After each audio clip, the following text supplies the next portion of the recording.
Unit 8, breathing and circulation. Remember that air will only reach the lungs if it travels through the trachea. That is why it's very important we ensure the airway is open and maintained at all times. Air is made up of different gases, namely nitrogen, 79%, oxygen, 20%, and carbon dioxide, 0.4%.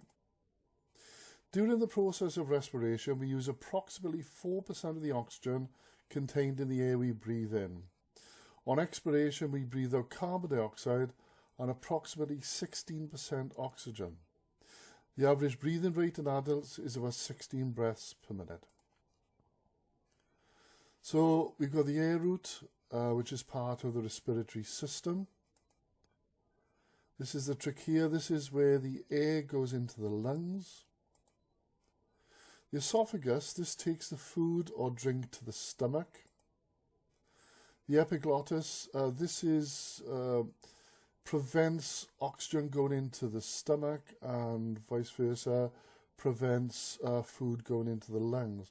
So it's a valve that opens and closes as and when necessary. The larynx, part of the throat.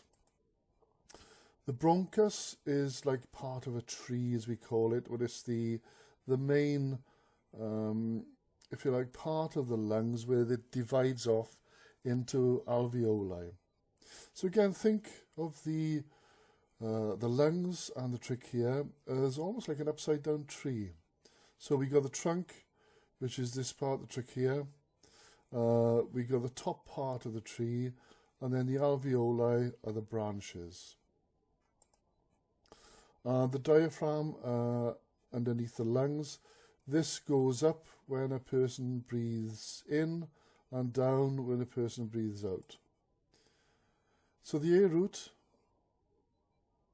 you see air going down into the bronchus and in the alveoli.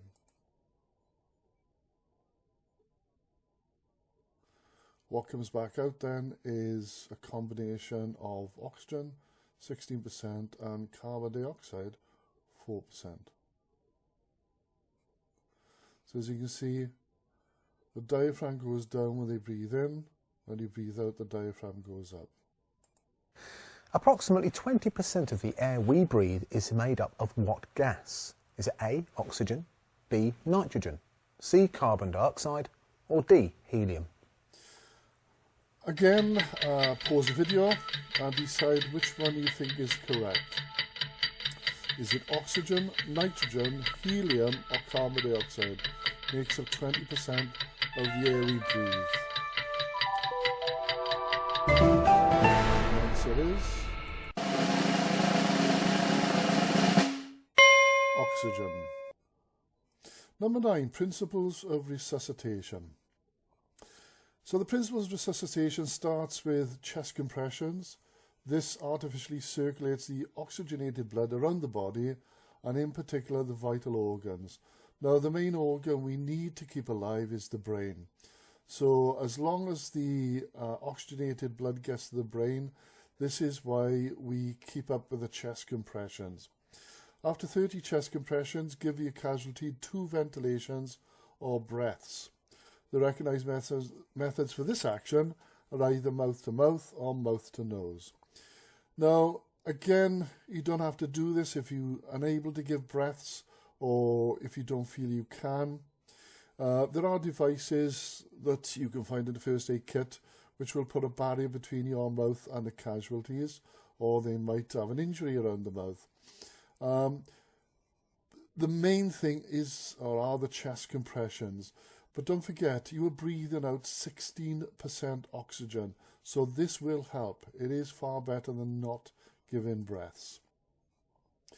So basic life support 1. If you're on your own, check for dangers, check for response. If there's no response, shout for help, open the airway, check for normal breathing for 10 seconds.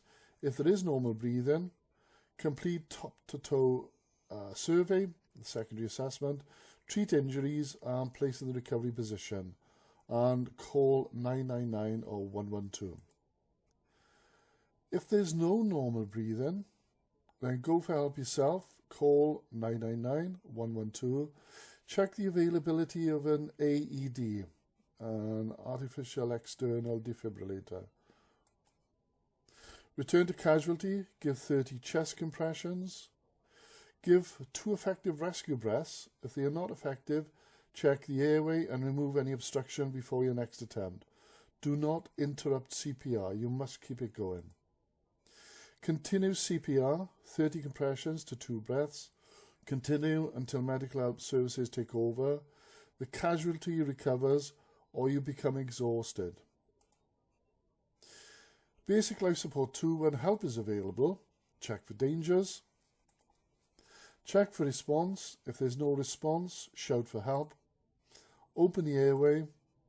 Check for normal breathing for 10 seconds. If they are breathing normally, complete a secondary assessment, treat injuries, and place in a recovery position.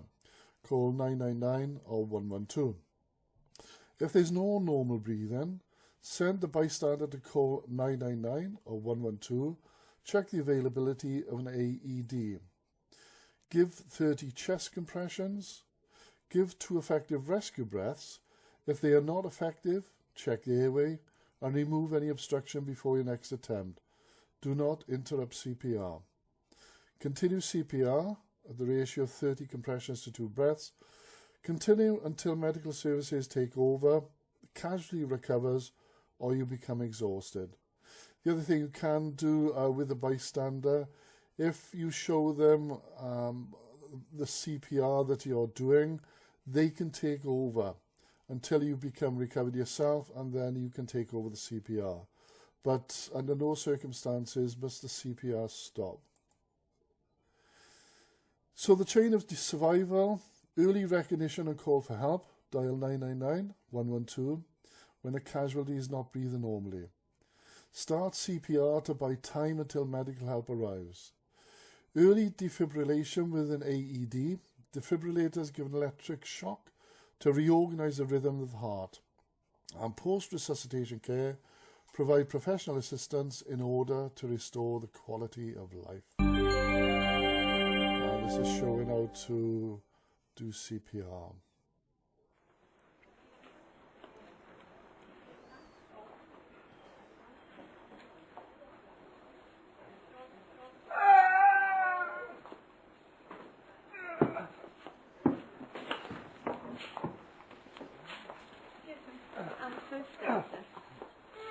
Sue, can you come and help? You okay?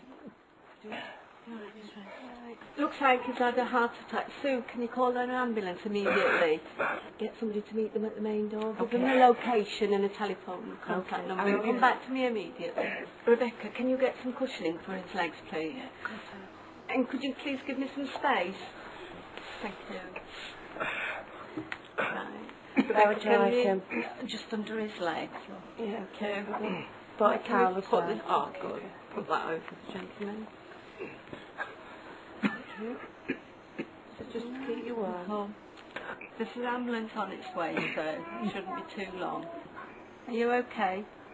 Can you hear me? Open your eyes. Ambulance is on its way, Asma. It's alright, Becky, I'll take over. I'm first aid trained. Take this.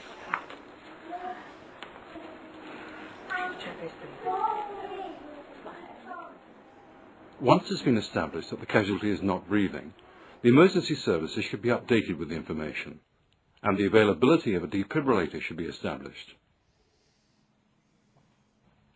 Cardiopulmonary resuscitation, or CPR, provides rescue breathing in situations like this.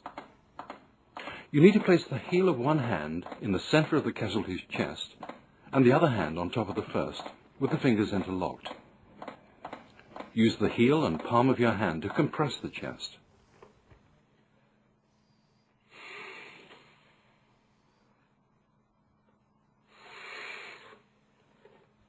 Keep your fingers clear of pressing down over the rib cage. Don't apply any pressure over the upper abdomen or bottom end of the breastbone. Compress the chest 30 times at a depth of 5 to 6 centimeters at a rate of 100 to 120 compressions a minute.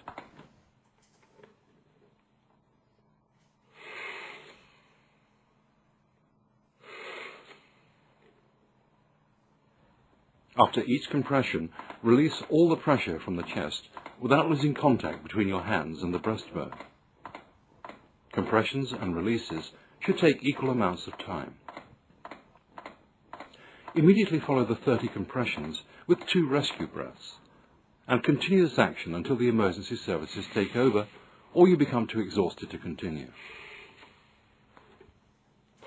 Giving first aid can be exhausting mentally as well as physically, but whatever the outcome, if you follow the procedures you've been trained in, you should be able to take comfort in the fact that you've done everything possible in the circumstances.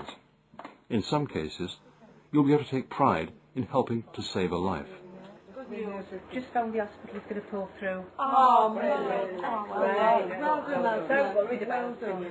Well done.